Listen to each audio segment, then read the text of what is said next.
शेतकरी हेच आहे, ज्याला भगवान नराचा आशीर्वाद आहे तो खरं करेल.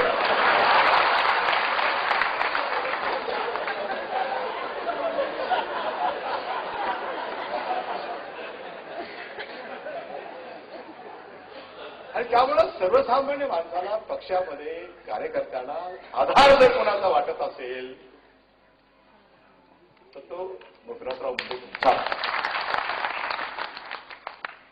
भारतीय जनता पार्टीमध्ये जरी हिंदुत्वाचा विचार मांडत जरी असली तरी शेवटी सर्व जाती धर्माच्या लोकांना एकत्रित करण्याचा प्रयत्न ते सतत करत आलेले आहेत.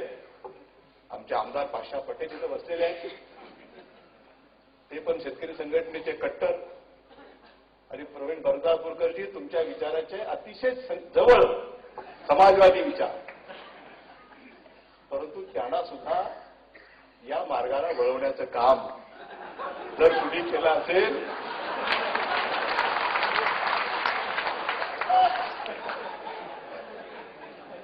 म्हणून तो चेहरा, ज्या चेहऱ्याची आपण सतत चर्चा करतोय की हा चेहरा सुद्धा सेक्युलर कसा निर्माण करता येईल हा प्रयत्न त्यांनी केलेला आहे. म्हणजे ही व्यापक दृष्टी ही मला तुमच्यामध्ये नेहमीच बघायला मिळाली.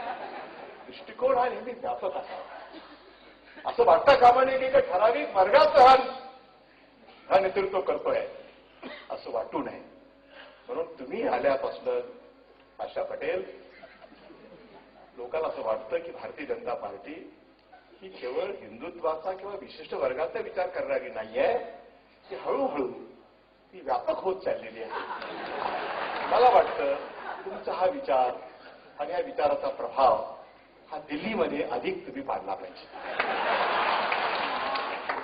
सध्या जे काही चाललंय तिथं ते काही तेवढं समाधानकारक नाही आहे. आणि म्हणून तुमच्या मनामध्ये सारखा परत यायचा जो विचार चाललाय तो काही बरोबर नाही. कारण परत येऊन सुद्धा इथं काही उपयोग नाही. म्हणून तुम्ही आता तिथं गेलेले आहात, तिथंच राहा. कारण तिथं तुमचा अधिक उपयोग होईल. कारण तिथल्या भारतीय म्हणजे अखिल भारतीय पातळीवरच्या भारतीय जनता पार्टीला हा तुमचा विचार राजनाथ सिंगच्या सोबत अधिक प्रभावीपणे तिथं मांडण्याची अधिक गरज आहे. हा माझा मित्रत्वाचा सल्ला. त्यामुळे बर्दापूरकर काही जरी सांगत असले तरी तुम्ही आता इकडे यायच्या विचारात अजिबात तुम्ही जाऊ नका. लोकांनी तुम्हाला एवढ्या अधिक मतांनी विश्वासाने निवडून दिले, परत येण्यासाठी नाही.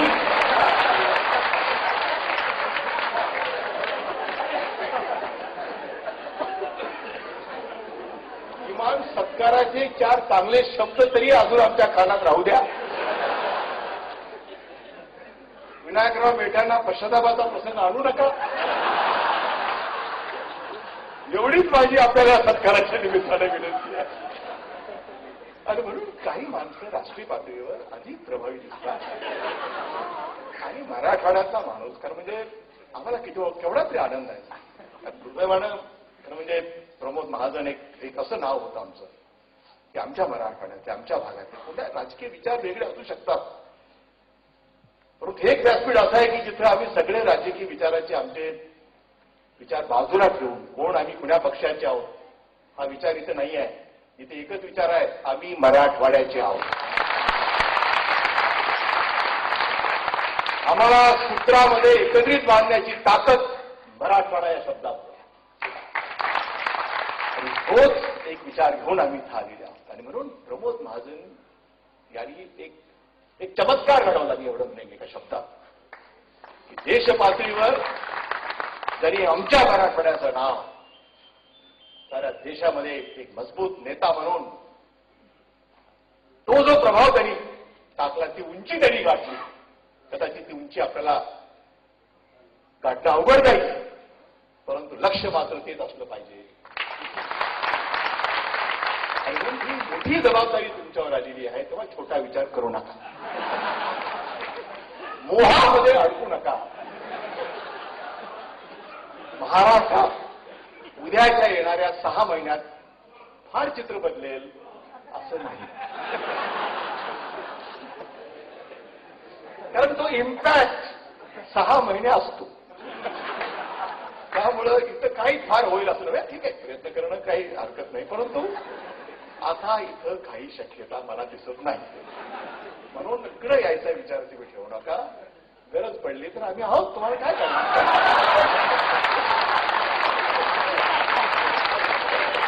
आम्ही लोकसभेचे सदस्य नाही, राज्यसभेचे सदस्य नाही, अजूनही विधानसभेचे सदस्य आहोत.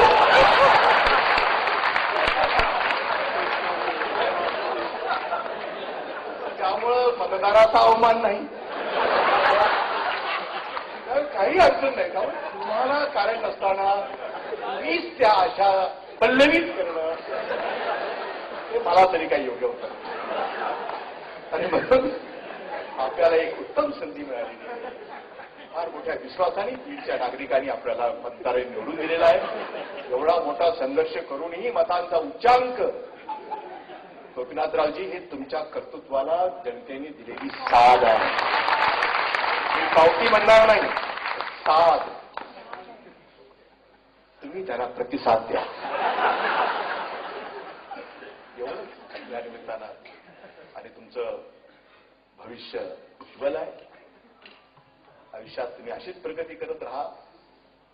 विनायकराव मेटेला मी धन्यवाद देईन की कार्यक्रम म्हणजे गोपीनाथराव मुंड्यांच्या सत्काराचा कार्यक्रम, त्या परंपरेला साधणारा सगळं सुरुवात तुम्ही इथं कार्यक्रमामध्ये केली.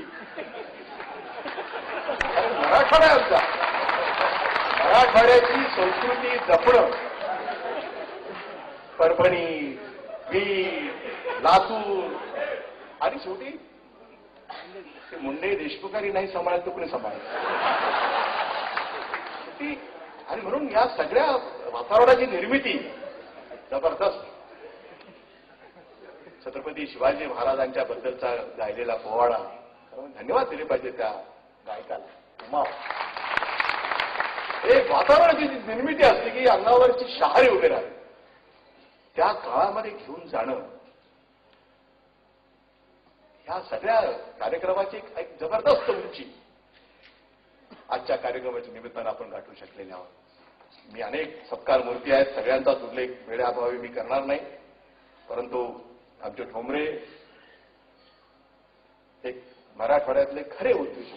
कारण त्यांनी मांजरा उभा केला, ज्यांनी वैद्यनाथ कारखाना उभा केला, त्या क्षेत्रामध्ये प्रामाणिकपणाने काम करणारा आणि आज साखर धंद्यामध्ये नवे नवे उच्चांक निर्माण करण्याचं काम, नवे नवे प्रयोग करण्याचं काम ठोंबरे यांनी त्या भागामध्ये केलेलं आहे. आणि आज त्यांना मराठवाडा गौरव म्हणून आपण त्यांचा सत्कार केलाय. अतिशय योग्य आपण त्यांचा सत्कार करून त्यांच्या प्रती आपल्या सद्भावना आपण व्यक्त केलेल्या आहेत.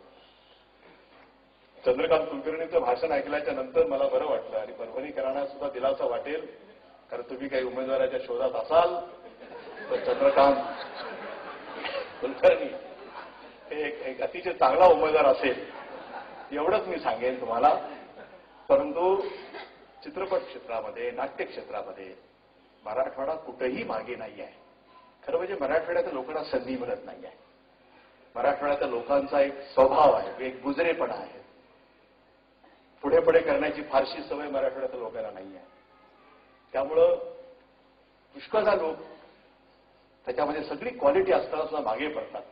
परंतु तुम्ही दाखवून दिलं की केवळ मराठीच नाही तर आता हिंदी चित्रपट सृष्टी सुद्धा गाजवण्याची क्षमता तुमच्यामध्ये आहे. मनपूर्वक मी तुमचंही अभिनंदन या ठिकाणी करू इच्छितोय. श्रद्धा बेलसरे ह्या आमच्या प्रसिद्धी विभागातल्या संचालक म्हणून काम करतायत, मराठवाड्यातल्या आहेत, धडपडणाऱ्या. कारण पुष्कळचे शासकीय अधिकारी सगळे तेवढं मनातनं काम करतात त्याचा भाग नाही आहे. परंतु आपली एक वेगळा ठसा लोकराज्याचा आज 4.5 लाखापर्यंत खप सरकारी मासिकाचा घेऊन पोहोचवणं एवढं सोपं काम नाही आहे. आणि त्या काळात मी बघितलंय की जी धडपड तुम्ही दाखवली, सगळ्यांना एकत्रित टीम वर्क लागतं त्याला, आणि सरकारच्या एका मासिकाचा खप 4.5 लाखापर्यंत जाऊ शकतो, हा एक नवा विक्रम तुम्ही नोंदवलाय. आणि म्हणून आज तुमचा या ठिकाणी सत्कार होतोय. मी मनपूर्वक तुमचं या ठिकाणी अभिनंदन करू इच्छितोय. कायगावकराबद्दल काय बोलावं आपण, कारण ते म्हणाले की माझा धंदा नाजूक आहे आणि तुम्ही अवजड उद्योगमंत्री आहात. एवढं काय अवजड आमचा उद्योग नाही आहे. आमचा फार नाजूक उद्योग आहे. परंतु एक धडपड करणारा माणूस की ज्यांनी या क्षेत्रामध्ये नवे लोक तयार व्हावेत, त्यांना ट्रेनिंग मिळावं, त्यांचं अपग्रेडेशन व्हावं, त्यांना नवी टेक्नॉलॉजी कळावी, त्यांचं स्किल डेव्हलप व्हावं, या सगळ्या कामासाठी त्यांनी जो पुढाकार घेतलाय, तुम्ही अवश्य, तुम्हाला काही लागली मदत तर आम्ही नक्की तुमच्या या कामाला मदत करू. मनपूर्वक तुमचंही मनापासून अभिनंदन. प्रवीण बर्दापूरकरांच्याबद्दल काय बोलावं, खरं म्हणजे मुंडे आणि माझ्यामध्ये ते आहे अशी त्यांची साधारणपणे अवस्था आहे. परंतु सातत्यानं ते नागपूरमध्ये राहतात गेले अनेक दिवस. मला असं वाटतं की तुम्ही मुंड्यांचे मित्र आहात,